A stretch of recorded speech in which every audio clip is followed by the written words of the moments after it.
तो देवता सब सारे देवता मिलकर अक्षत छोड़ रहे गणेश जी के ऊपर।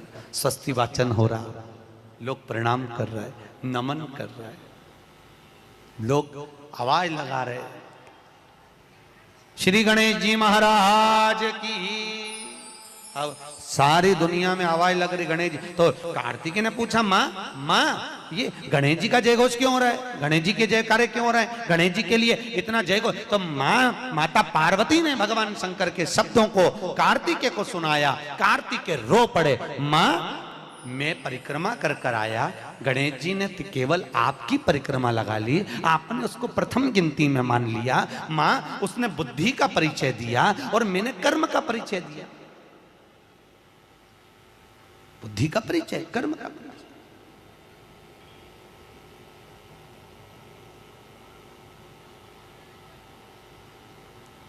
मैंने कर्म कर दिया।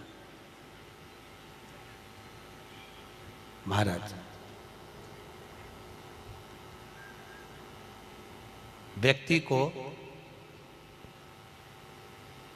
उसके भाग्य का मिलता है कि कर्म का मिलता है? जल्दी बोलो। कर्म का। आपका क्या विचार है? ये लोग तो बहुत दूर बैठे हैं इसलिए इनसे पूछ ही नहीं रही हूं। व्यक्ति को उसके भाग्य का मिलता है कि कर्म का मिलता है? पुरुषों से भी पूछने का मन है मेरा भाऊ, बोलो तो सही, कि उसके कर्म का मिलेगा कि भाग्य का मिलेगा? है दोनों का मिलेगा। मेरी माताएं जीजियां बिल्कुल सही कह रही है, दोनों का ही चाहिए। काय का भाग्य का और कर्म का, ये दो हैं।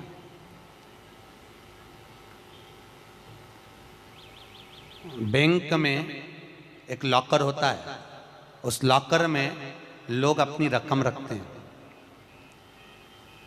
बोलो तो सही है गलत? रखते हैं कि नहीं रखते? अपनी चेन, अंगूठी, मोबाइल, पर्स सब लॉकर के अंदर रखते हैं। बैंक में लॉकर होता है, लॉकर में रखने के बाद में लॉकर की दो चाबी होती है। कितनी चाबी लॉकर की? दो। एक चाबी तुम्हारे पास, एक चाबी मैनेजर के पास। तुम्हारी चाबी कितनी भी लगा लो, जब तक मैनेजर की चाबी नहीं लगेगी तब तक वो लॉकर, अरे बोलो जम के, नहीं खुलेगी। और बैंक का मैनेजर कितनी भी चाबी लगा ले, लॉकर खुलेगा क्या? नहीं, तुम्हारी चाबी लगना जरूरी है।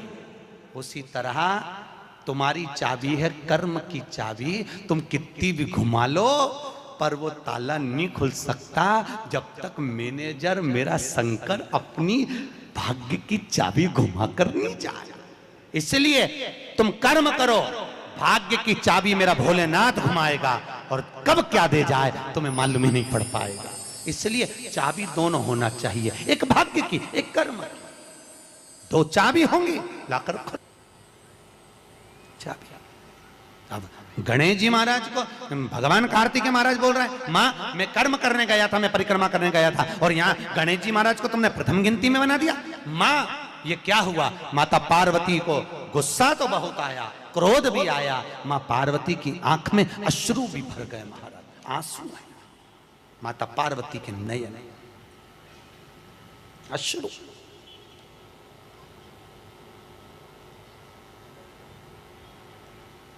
मां खड़ी हो गई। माता पार्वती ने आज खड़े होकर भगवान भोलेनाथ जी से निवेदन करा, आपने अपनी जिंदगी की ये गलती कर दी। क्या गलती? शंकर भगवान पूछ रहे हैं, कौन सी गलती?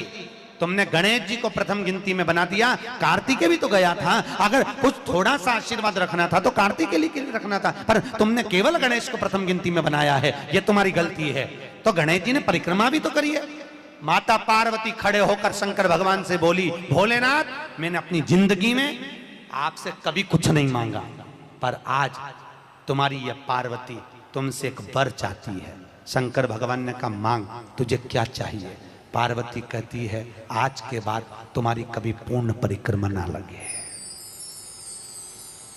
आज के बाद तुम्हारी कभी पूर्ण प्रदक्षिणा ना हो।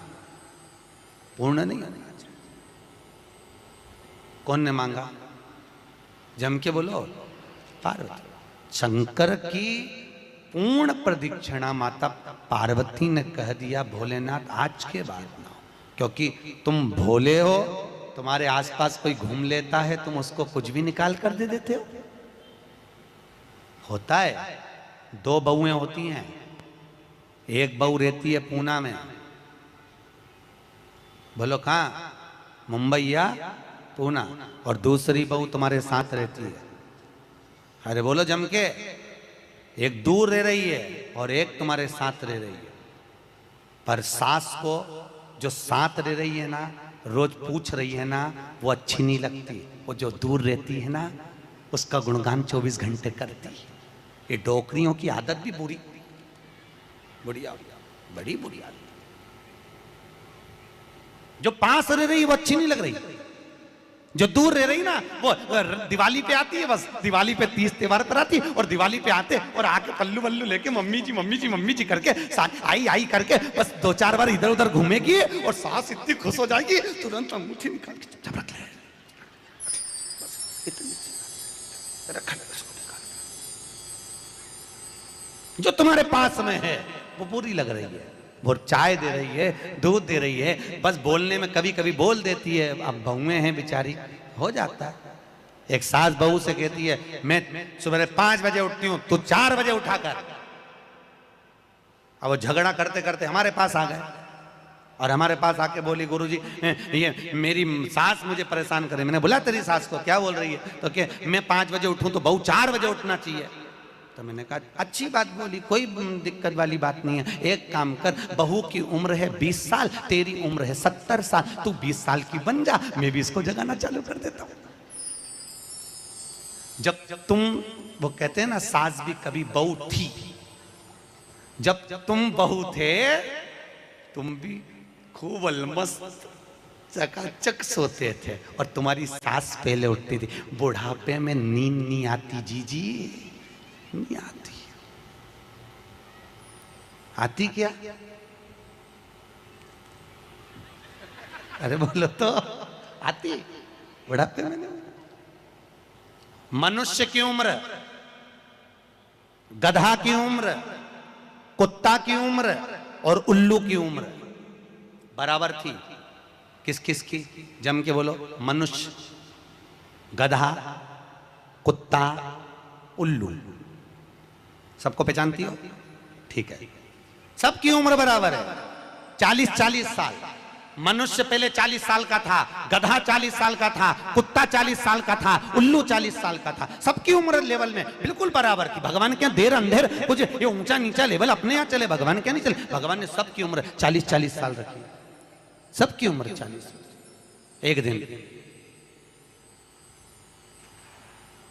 गधा भगवान के पास में आया और गधे ने भगवान से आकर कहा अरे भोलेनाथ। भगवान शंकर ने पूछा क्या हो गया? महाराज हमारी उम्र 40 साल की दे दी, हम लोगों का बोझा ढोते रहे, लोगों का वजन ढोते रहे, महाराज हमारी उम्र बिल्कुल आधी कर दो, बिल्कुल आधी, हमें इतनी लंबी उम्र नहीं चाहिए। भगवान ने कहा ठीक है गधा, आज से तू 20 साल का।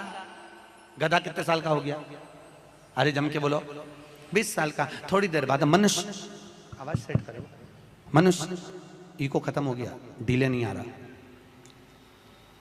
मनुष्य, और थोड़ी देर बाद में मनुष्य भगवान के पास पहुंचा। भोलेनाथ आगे वापस आ गया, मनुष्य पहुंचा और भगवान के पास जाकर बोला भोलेनाथ। भगवान शंकर ने पूछा तुझे क्या हो गया? भोलेनाथ 40 में मेरा क्या होगा प्रभु? भगवान ने कहा गधे की बच्ची है। कितने साल बचे हैं? 20। मनुष्य कहा दे दो प्रभु। भगवान ने कल ले जा। कितने का हो गया?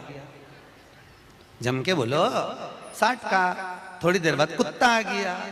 कुत्ता शंकर जी से बोला भोलेनाथ। शंकर भगवान ने पूछा तुझे क्या हो गया? महाराज 40 साल की उम्र दे दी, लोगों के दरवाजे पर बैठा रहूं, दरवाजे पे बैठकर झूठन चाटूं, दरवाजे पे बैठ के रोटी खाऊं, दरवाजे पे दुम हिलाऊं और दरवाजे पे से चिल्लाऊं महाराज मेरी उम्र कम कर दो। भगवान ने कहा ठीक है कुत्ता, आज से तू 20 साल का।